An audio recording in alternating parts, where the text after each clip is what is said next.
फहमीदा हसन खान राजनीतिक विश्लेषक हमारे साथ मौजूद रहेंगी। तो एक बार छोटा सा रिएक्शन फहमीदा हसन। फहमीदा जी, क्या कांग्रेस के नेता या कोई नेता अगर कह देता है कि देश के संसाधनों पर पहला हक जो है वो अल्पसंख्यकों का है, तो क्या अल्पसंख्यक जो है इस बयान से इतने प्रभावित हो जाते हैं कि वोट दे देते हैं? मैं इसलिए सवाल पूछ रहा हूं क्योंकि बार बार इस तरह की बयानबाजी होती है और जगदीश ठाकुर ने भी कुछ इसी तरह की बयानबाजी की है। क्या ये मुस्लिमों के वोट पाने के लिए बयानबाजी होती है? सबसे पहली बात तो जो हमारे भाइयों ने कहा कि अल्पसंख्यकों के अंदर एक जाति नहीं आती है, जैन भी आते हैं, सिख भी आते हैं, पारसी भी आते हैं और माइनॉरिटी मुस्लिम भी आते हैं। तो एक बात से तो जगदीश ठाकुर जी ने सही कहा है क्योंकि आज जो परिस्थिति है अपने भारत देश की, तो एक हमारे गौतम अडानी जी है, वो भी गुजराती जैन परिवार से आते हैं। तो आज की तारीख में तो देश की जो तिजोरी का पहला हक है वो गौतम अडानी जी का बन रहा है। तो उन्होंने कोई भी तथ्य कोई भी जो दिया है बयान वो गलत नहीं है। नहीं, उन्होंने इसी परिप्रेक्ष्य में बयान दिया। क्या आप उनके बयान किसी परिप्रेक्ष्य में देखती हैं? इन्होंने मुस्लिम नहीं बोला है, उन्होंने बोला है कि देशनी સૌપ્રથમ तिजोरी ऊपर लघुमती नो हक है। लघुमती के अंदर तो सब आ रहे हैं, माइनॉरिटीज में सब आ रहे हैं। और आज जो परिस्थिति है तो गौतम अडानी सबसे बड़े वर्ल्ड के नंबर 1 पे आज देश की तिजोरी से आए हैं।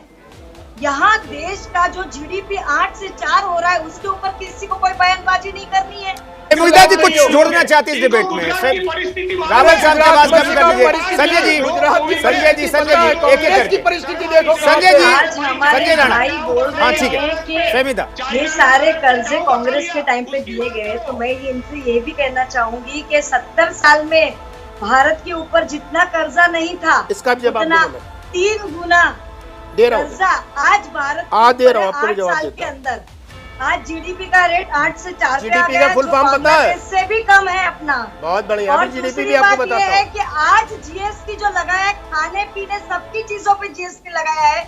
आज जो शिक्षा हर भारत के बच्चे का फ्री में होना हक बनता है, उसके ऊपर भी, उसकी सामग्री के ऊपर भी जीएसटी लगाया गया है।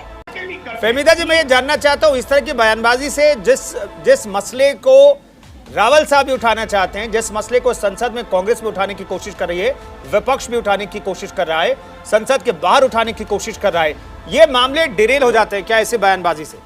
न्यूट्रल होकर के मैं जवाब चाहूंगा इसका।